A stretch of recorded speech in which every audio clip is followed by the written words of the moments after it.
Welcome one and all to The Late Show. I'm your host, Stephen Colbert. It is...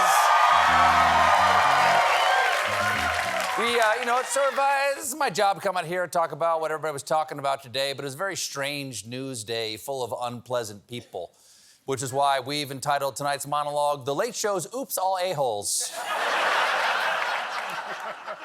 Exhibit A-Hole. Fox News chairman and corpse dragged from the sea, Rupert Murdoch.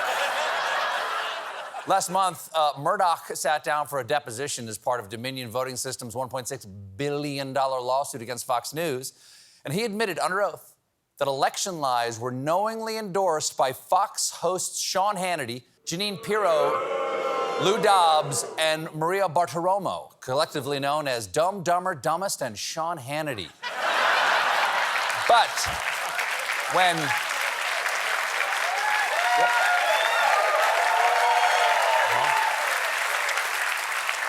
But when asked if Fox News as a whole had endorsed the stolen election narrative, he replied, "Not Fox, no, not Fox. But if your most viewed hosts endorsed it, then your network endorsed it. I'd like to see this guy in a murder trial. Did I stab that fella? No, I mean, my hand did, but he's an independent contractor." Good job, hand, just like we planned it. Here's the thing. When asked about people like Sean Hannity endorsing these election lies, Murdoch admitted that he could have stopped them, but he didn't, because cash. For Murdoch, these election lies were about the bottom line. Case in point, he didn't stop his viewers from hearing Dominion conspiracies from Fox News sponsor and MyPillow CEO Mike Lindell, seen here receiving the 10 Commandments from a Wendy's sign.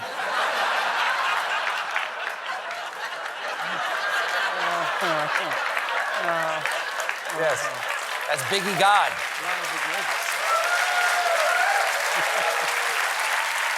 Biggie drink, Biggie fry. Murdoch explained that the decision wasn't political, it was a business decision, adding, "It's not red or blue, it's green," which is also what the nurse screamed at his last urology exam. Even the former president was shocked by this story. The former president took to his fake social media site to ask, why is Rupert Murdoch throwing his anchors under the table? Okay, that's not an expression. But you know what they say, the squeaky wheel gets the hose again, and nobody puts baby in a blender.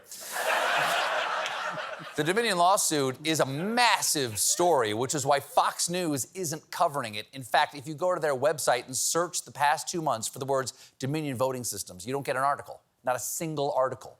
You just get a page that says, Arrow 404, journalism not found. So, there you go. Pretty quick, huh? So if there are any Fox News viewers watching this right now, first off, I assume you're looking for remote batteries.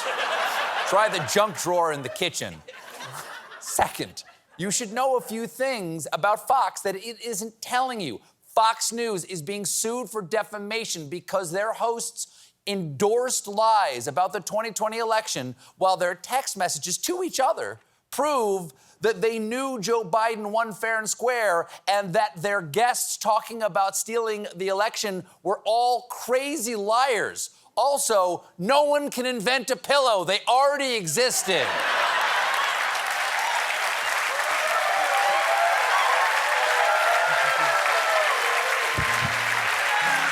I'm mad.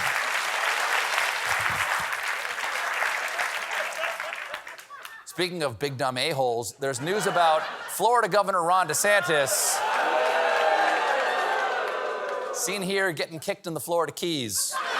DeSantis is almost certainly going to run for president in 2024. So to pump up the Ron-citement, today he released a memoir, The Courage to Be Free, a title so politically generic that I have already forgotten it. What was it again? Oh, right. The Bravery to Be Flagged.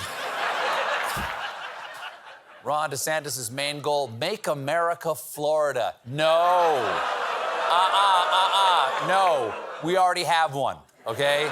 Actually, 2 if you count Arizona and parts of Long Island. But sure, Sure, make the United States more like Florida. 41st in literacy, 4th in total STD cases, and number 1 in unplanned jet ski pregnancies. Use protection before you jet ski. DeSantis writes with a subtle literary touch about his beloved state, saying, in a world that has increasingly gone mad, Florida is a beachhead of sanity. Florida is a citadel of freedom in a world gone mad, and Florida is a redoubt of sanity where woke ideology goes to die. I want to fact check you there, Governor. Florida is a madhouse of doubtful sanity where everyone goes to die. Eventually,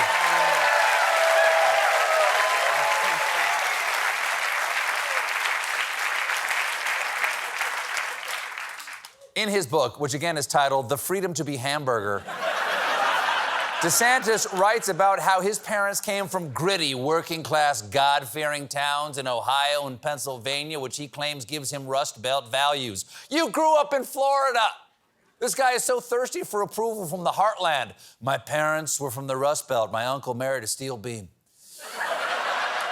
My cousins are corn. But DeSantis is proud of his book, The Big Tree I Saw.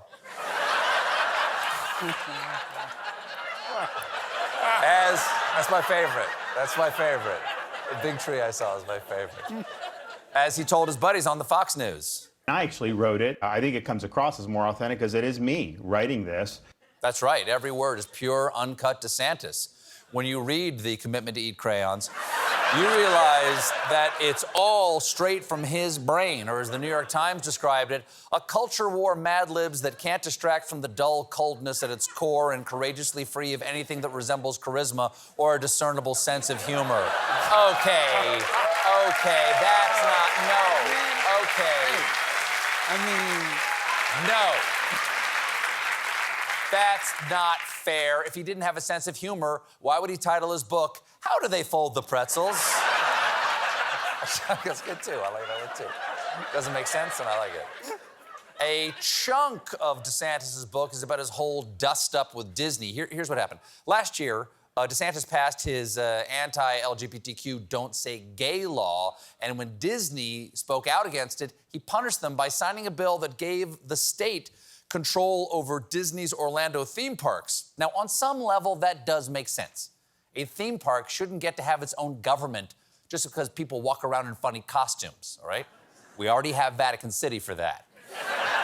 But the joke was on DeSantis because it turns out his law could have made Disney's bills a burden on local taxpayers. So DeSantis had to backtrack. He signed a new bill that leaves Disney in charge of paying local taxes, but to oversee the development area that Disney's in, it appoints a board of DeSantis cronies, like one of the proponents behind the Don't Say Gay bill, a businessman who runs a right-wing Christian ministry, an attorney who runs the Orlando chapter of the Federalist Society, and the hunter who shot Bambi's mom. Now, DeSantis put on his smug face and defended his new bill at a presser. Today, the corporate kingdom finally comes to an end. There's a new sheriff in town, and accountability will be the order of the day. Yes, the kind of accountability that's at the core of his book, I Puked in the Teacups. It's a big seller. It's going to be a big seller, Puke in the Teacups. Yeah. People can relate to that. It's been over 2 years since the January 6th riot, and the government is still rounding up the perpetrators. And yesterday, the FBI finally nabbed one they were looking for, a rioter nicknamed Sedition Panda, because he wore a giant panda head while breaching the Capitol building. Let's check him out. There you go. Looking like a roadie for the band at Chuck E. Cheese. Yesterday, Sedition Panda was arrested in, no surprise, Florida. There you go.